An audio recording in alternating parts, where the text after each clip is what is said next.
Le soleil se lève au-dessus de la terre. Les ombres s'allongent sur le sable gris, sur la poussière des chemins.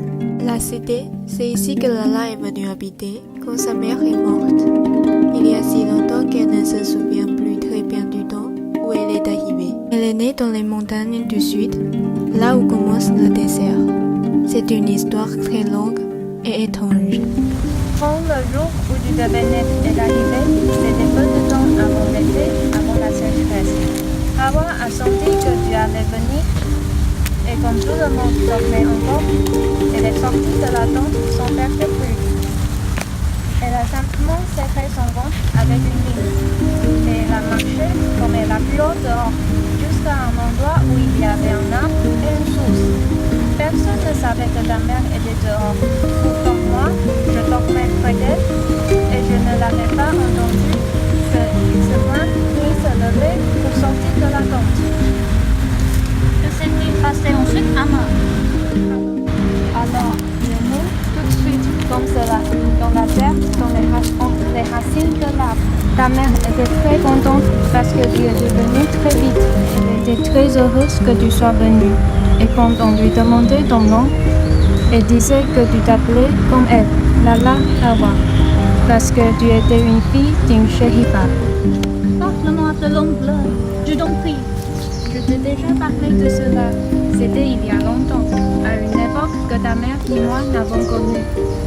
Le grand Asak, celui qu'on appelait l'ongle, est mort.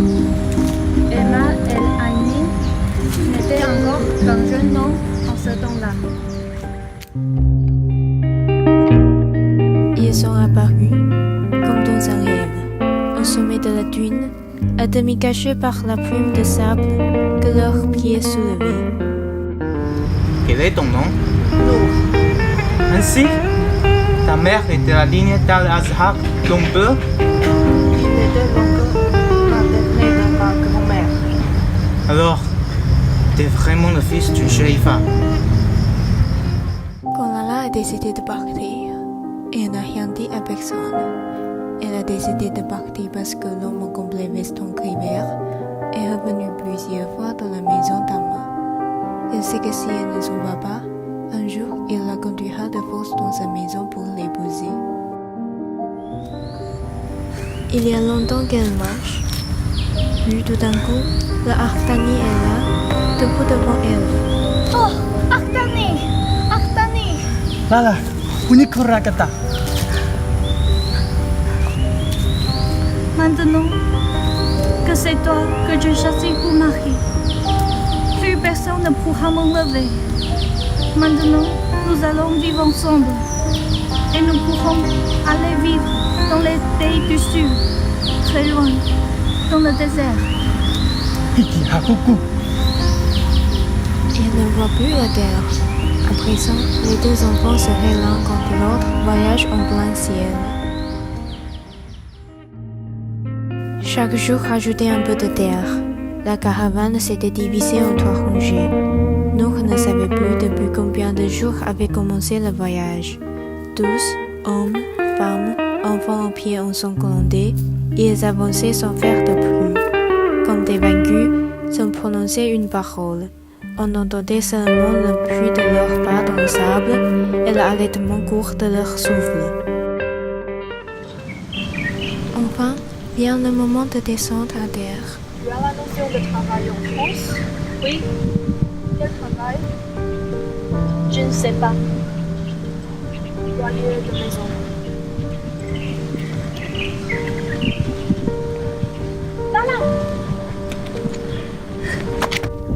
Ama a l'air bien contente de revoir Lala, après tout ce temps.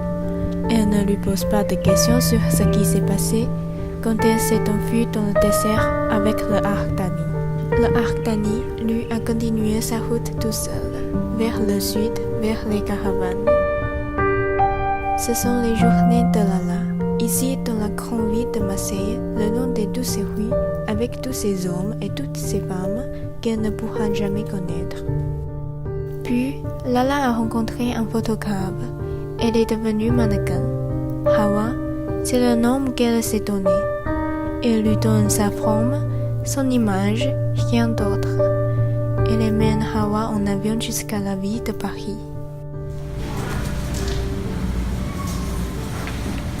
Quel menteur! Quel menteur!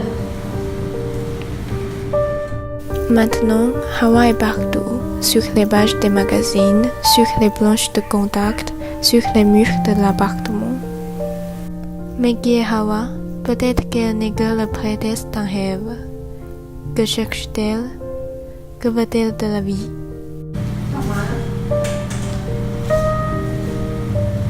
Un jour, tu sais, je m'en irai, je partirai. Et il ne faudra pas essayer de me revenir. Parce que je partirai pour toujours. Un dancing, là aussi c'est un endroit qui ressemble aux grandes places vides. Elle danse pour partir, pour devenir invisible, pour monter comme un oiseau vers les nuages. Il n'y a plus ces villes sans espoir, ces villes de ville. Maintenant, autour de la Hawa, il y a une étendue sans fin de poussière et de pierres blanches. Tout semblait s'arrêter, comme si on était au bout de la terre, au pied du ciel, au sein du vent. C'est comme cela qu'elle est partie, un jour, sans prévenir.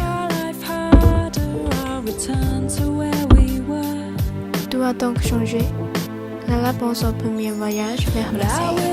Elle pense à l'appartement d'Ama, à l'hôtel Sainte-Forge, au terrain vague près des réservoirs, à tout ce qui est resté derrière elle dans la grande ville meurtrière. Elle pense à Lala. Aide-moi, papa, quand tu partiras. Je suis trop vieux maintenant, petit Lala. Je vais plus maintenant.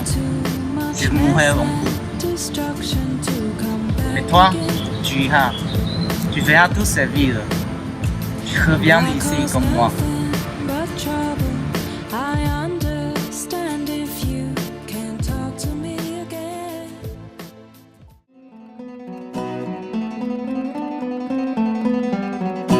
Tout s'est passé très vite sous le soleil cruel de midi. Puis tout à coup, les canons d'acier ont commencé à tirer leur flot de balles, 600 à la minute, avec un bruit sinistre qui accélère et résonnait dans toute la vallée jusqu'aux montagnes. On a entendu tous les cris des vivants. C'était un bruit plein d'horreur et de souffrance qui montait de tous les côtés à la fois, sur la plaine et sur le lit de fleuve. Quand tout fut fini, les derniers hommes bleus ont recommencé à marcher sur la piste du sud. L'autocar roule sur les routes de goudron et sur les pistes de poussière tout le jour. Là, rien n'a changé. Il marche le long des dunes grises comme autrefois. Il s'assoit au pied de la dune, non loin de l'arbre, avec des peines infinies. Lala entre à l'intérieur de cette ombre, sous les hautes branches puissantes. Elle sait qu'il n'y a que lui qui puisse l'aider, comme l'arbre qui a aidé autrefois sa mère au jour de sa naissance. C'est le moment où le spasme devient d'un seul coup violent, terrible. Puis, elle attend sans impatience que vienne quelqu'un de la cité des planches et du papier retourné. Ici, il finit toujours par venir quelqu'un, et l'ombre du figuier est bien douce et fraîche. Chaque jour, à la première aube, les hommes libres retournaient vers leur demeure.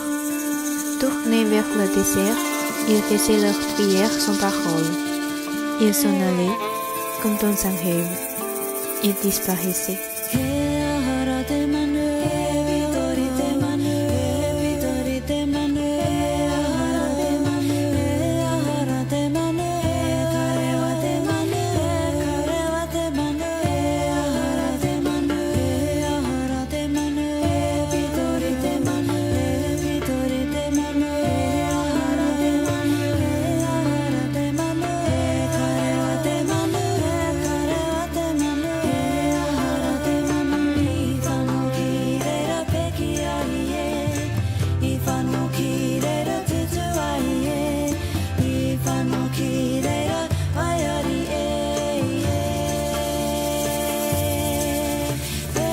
那他的名字叫什么？因为我至少知道他的啦啦啦啦啦。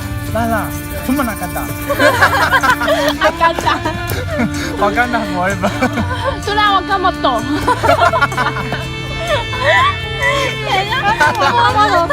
拉拉，Uniqlo。没有 Uniqlo 这样太明显，你要 Uniqlo。拉拉，Uniqlo 拉嘎达。这样可以吗？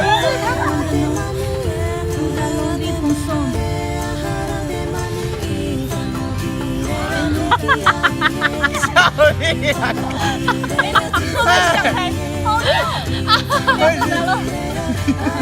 你在憋笑，我真的很痛苦。我忍超久了，你根本看，你以为他看？我刚才说，怎么说要看天空？哎呦喂！全部讲。